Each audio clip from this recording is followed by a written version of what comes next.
একজন যখন ভারতে পালিয়ে রয়েছেন, অপরজন তারেক রহমান তখন বিশ্বের প্রথম 100 জন প্রভাবশালীর মধ্যে একজন। বাংলাদেশের মানুষ তাকে হৃদয়ে ধারণ করেছে। তার যে প্ল্যান ছিল, যে কৌশল ছিল, তার যে কথন ছিল, তার যে সংলাপ ছিল, বাংলাদেশের মানুষের মনে জাগরিত হয়েছে। কোনো আন্তর্জাতিক মিডিয়া বা কোনো গণমাধ্যম যদি ওনাকে 10 জনের জায়গাতেও আনে, আমি অবাক হব না, এবং সেটা বাংলাদেশের জন্য গৌরবের। তাকে যখন জেলের কুঠুরিতে রাখা হয়েছিল, সে অসুস্থ, মানে হাঁটতে চলতে পারতেন না।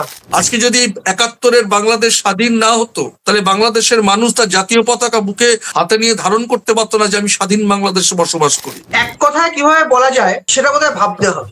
একই দেশ, দুটি বৃহৎ রাজনৈতিক দল, একই প্রায় প্রেক্ষাপট, সাধারণ মানুষ, আর দুই দলের শীর্ষ নেতৃত্বের আকাশ জমিন তফাৎ।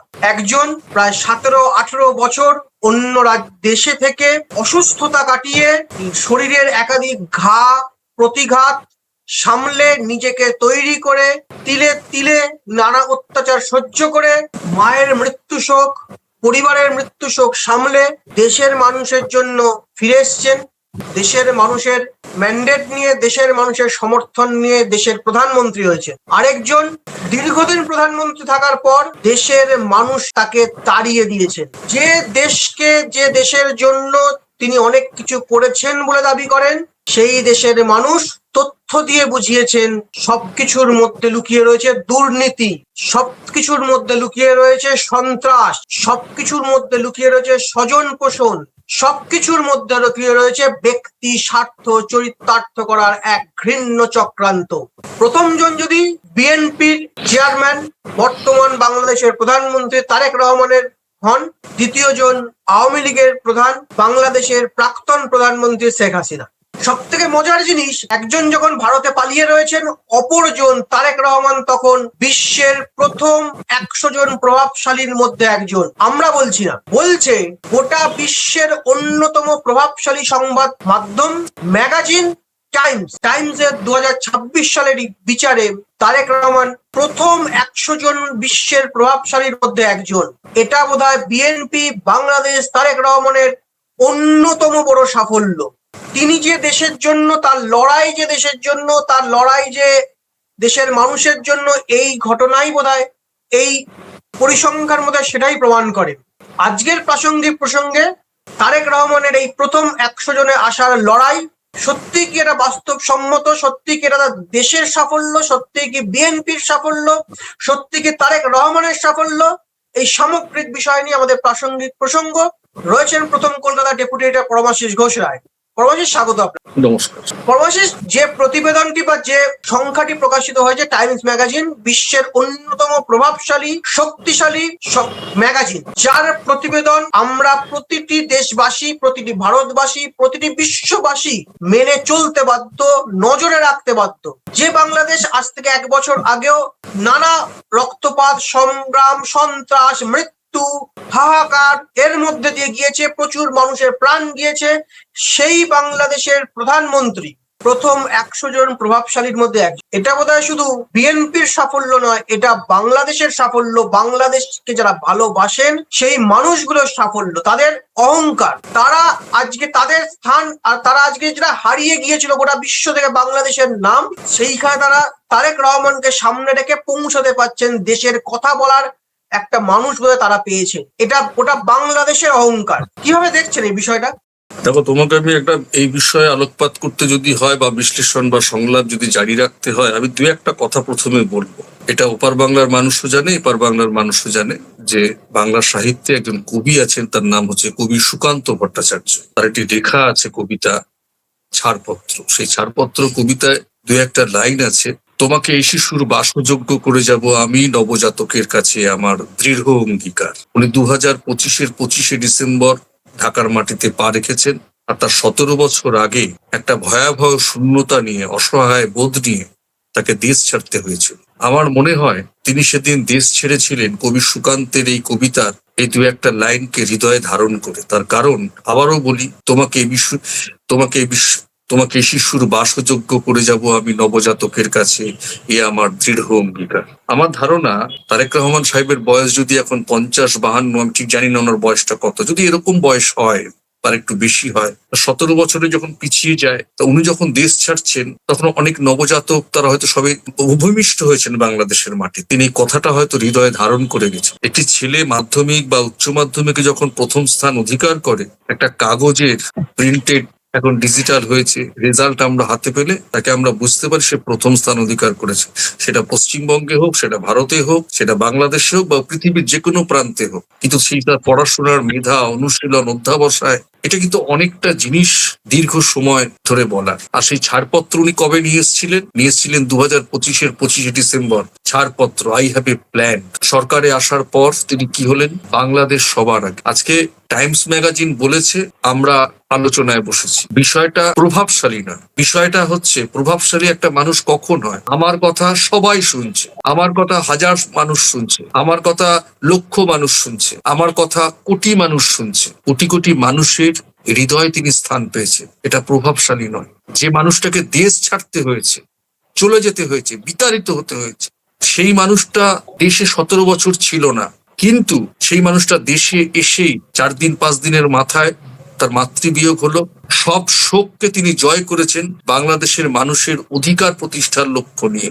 এটা তিনি ধারণ করতে পেরেছেন। ওনার এই ধারণ করার বিষয়টা বাংলাদেশের কোটি কোটি মানুষ তাকে হৃদয়ে জায়গা দিয়েছে। আমার কাছে এই সংজ্ঞাটা এইভাবে প্রভাবশালী। আকাশে চাঁদ উঠলে যেমন সবাই দেখতে পায়, আজকে বাংলাদেশের আকাশে নতুন চাঁদের বহিঃপ্রকাশ হয়েছে। সেই চাঁদকে তুলে ধরেছে কে? বাংলাদেশের কোটি কোটি মানুষ তাদের হৃদয়ে ধারণ করে। এটা অবাক হওয়ার কিছু না। এটা যদি 10 জনের মধ্যে বলতো না, তাতেও আমি অবাক হতাম। তুমি বাস্তবিক ভাবে বলো তো, একটা ছেলে, একটা পুরুষ, সে দেশ থেকে বিতাড়িত হয়ে গেছে, যার বাবা রাষ্ট্রপতি ছিল, যার মা প্রধানমন্ত্রী ছিল, যাদের দলকে পরিবেশ থেকে তারা সরে আসতে বাধ্য হয়েছে। বাস্তবতাটা কি? বাংলাদেশের মানুষের হৃদয় তারা ছিল চেপে আটকে রাখা হয়েছিল। কেন বলছি এই কথাটা? আমরা 2024-এর 5ই আগস্ট দেখলাম, টাইমস ম্যাগাজিন যে সমীক্ষা তুলে ধরেছে, যে সৌজন্যতা দেখিয়েছে, এটা গোটা বিশ্বে আরেকটা তারেক রহমানকে জন্ম দেবে। আরেকটা তারেক রহমানকে যে কোনো দেশের রাজনীতিতে, দক্ষিণ এশিয়ার রাজনীতিতে তো উনি যে সাফল্যতা দেখিয়েছে, আজকে সেটা গোটা বিশ্ব আলোচনা করছে।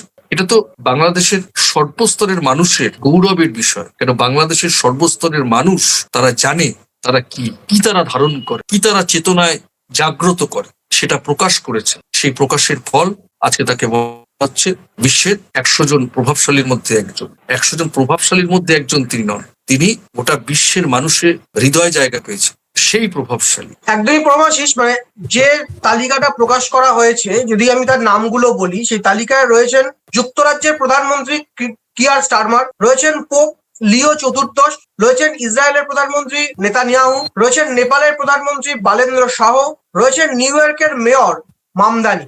এই যে নামগুলো বোধহয় বুঝিয়ে দেয় কতটা প্রভাবশালীদের নিয়েই এই তালিকা প্রকাশিত হয়।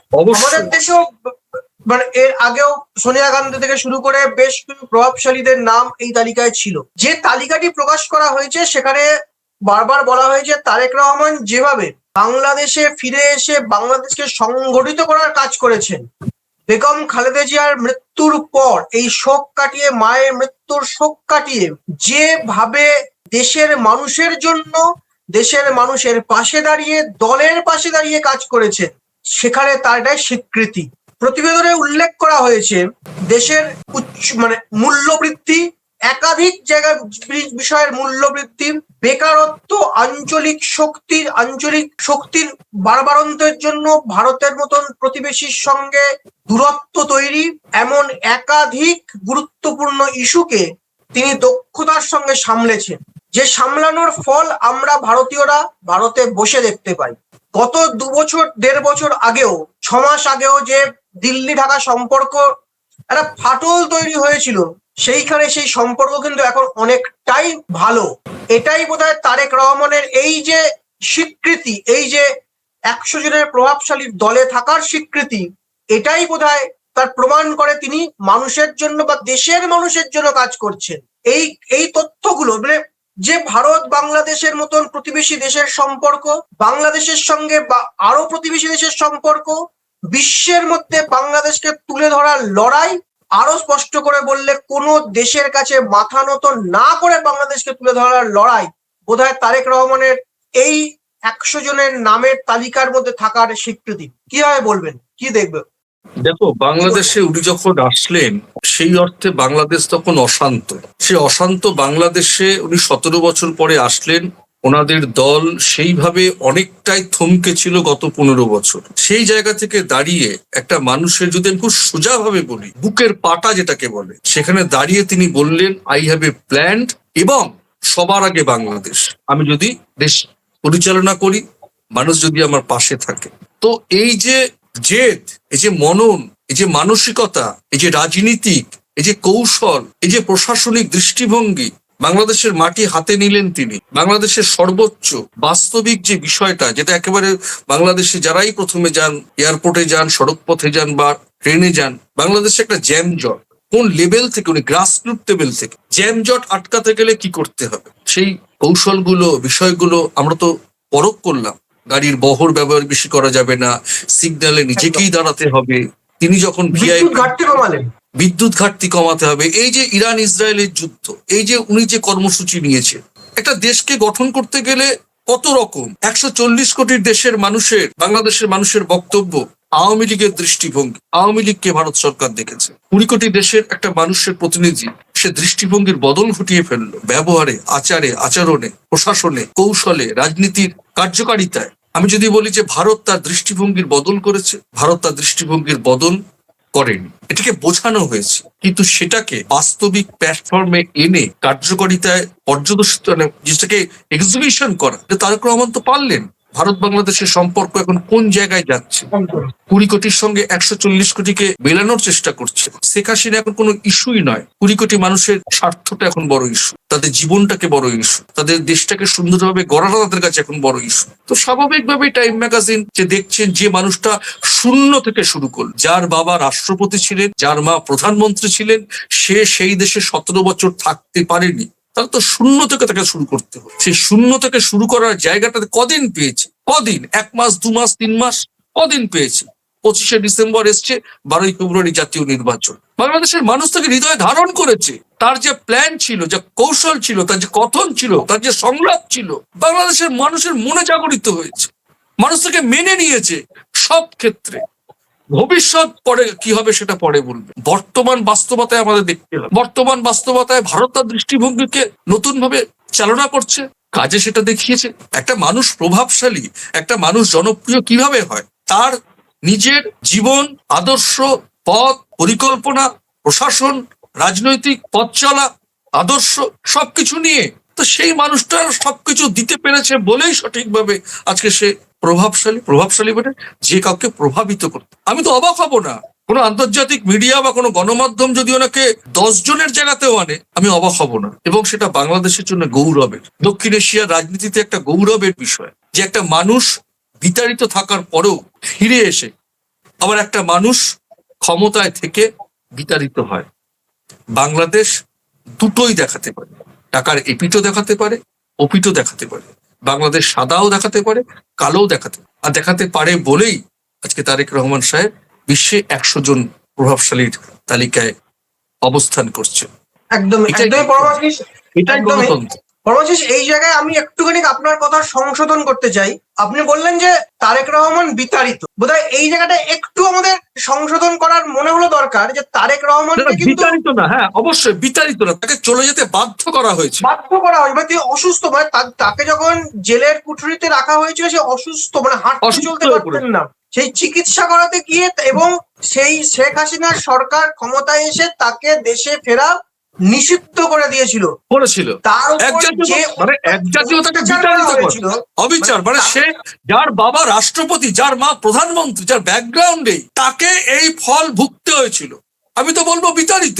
এবং তাকে দেশে ফেরার পক্ষে একটা আটকে দেওয়া হলো, দেশে ফিরতে দেওয়া হলো না। এখন অনেকেই বলতে পারেন যে মুজিবুর রহমানের কথা, মুজিবুর রহমানের সময় শেখ হাসিনার ভারতে থাকার কথা, সেই অতীত। তারপরে তো উনি ফিরে গিয়েছিলেন, এবং এই মুজিবুর রহমানকেই কাজে লাগিয়ে, তার নামটাকে কাজে লাগিয়ে গোটা বাংলাদেশে একটা স্বৈরতান্ত্রিক আবহাওয়া তৈরি করেছিলেন শেখ হাসিনা এবং তার বোনেরা, তার দলেরা। যে মুজিবুর রহমানের উপর মানুষের ক্ষোভ, মানুষের রাগ। দেখো, শেখ মুজিবুর রহমানের উপরে মানুষের রাগ না ক্ষোভ, আমি সেই বিষয়ে আমি কোনো সংলাপ এখন এই মুহূর্তে দিতে রাজি নই বা দেব না। তার কারণ আমাদের আজকের যে আলোচনার বিষয়, সেটা হচ্ছে একটা মানুষ, বাংলাদেশের বর্তমান যে সরকারের প্রধানমন্ত্রী, সে গোটা বিশ্বের 100 জন প্রভাবশালীর মধ্যে হয়েছে। বাংলাদেশের অনেক ইতিহাস আমাদের জানা অজানা, বাংলাদেশের আদর্শ, বাংলাদেশের সেই আদর্শকে বিপণন করা, সেই আদর্শ ভেঙে পড়া, সবটাই আমরা জানি, গোটা বিশ্ব সেটা জানে। আজকে আমাদের সংলাপে আমরা শেখ মুজিবুর রহমান কি করেছেন, তার পরবর্তী প্রজন্ম কি করেছে, সেই পরবর্তী প্রজন্ম আদর্শ ধরে রাখতে পারলেন কি পারলেন না, সেটা বাংলাদেশের সাধারণ মানুষ জানে। এই চরম বাস্তবতা বাংলাদেশের সাধারণ মানুষ দেখেছে, ঝড় দেখেছে, বন্যা দেখেছে, খরা দেখেছে, সব দেখেছে। কিন্তু বাংলাদেশের একটা প্রধানমন্ত্রী বাংলাদেশের মাটিতে এসেই সে সড়ক উন্নয়নে যেমন দেখেছে, পদ্মা সেতু যেমন দেখেছে, খাল খননের কথাও ভেবেছে। বাস্তবতা নিয়ে আমরা চলবো। বর্তমানে কি হচ্ছে, কি হয়ে গেছে অতীতে, আজকে যদি 71-এর বাংলাদেশ স্বাধীন না হতো, তাহলে বাংলাদেশের মানুষ তার জাতীয় পতাকা বুকে হাতে নিয়ে ধারণ করতে পারতো না যে আমি স্বাধীন বাংলাদেশে বসবাস করি। তো স্বাধীন বাংলাদেশে বসবাস করতে গেলে সেই স্বাধীন বাংলাদেশকে কিভাবে আরো পৃথিবীর অন্যান্য দেশের সঙ্গে এগিয়ে নিয়ে যাবে, কি করে বাংলাদেশের আরো অগ্রগতি হবে, সেই চরম বাস্তবতার ভালোটাকে দেখে মন্দটা দেখে বিচার বিশ্লেষণ করে সেই মতন এগোবো। সেই জায়গায় তারেক রহমান সাহেব চলছেন।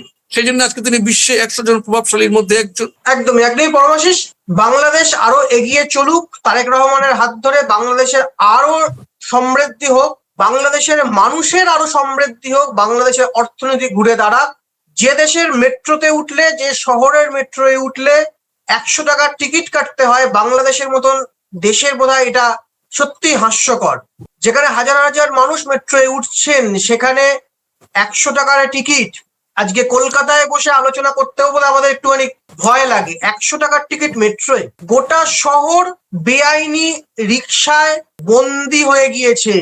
সন্ধে হলে বিদ্যুৎ থাকে না, বিদেশ থেকে বিদ্যুৎ ধার করতে হয়, টাকা দিয়ে টাকার ঋণ বাড়ে। এই জায়গা থেকে বাংলাদেশকে ফিরিয়ে এনেছেন, লড়াইয়ের ময়দানে আনছেন তারেক রহমান। তার এই স্বীকৃতি বোধহয় তাকে কাজ করতে আরো উৎসাহিত করবে, আপনাদের।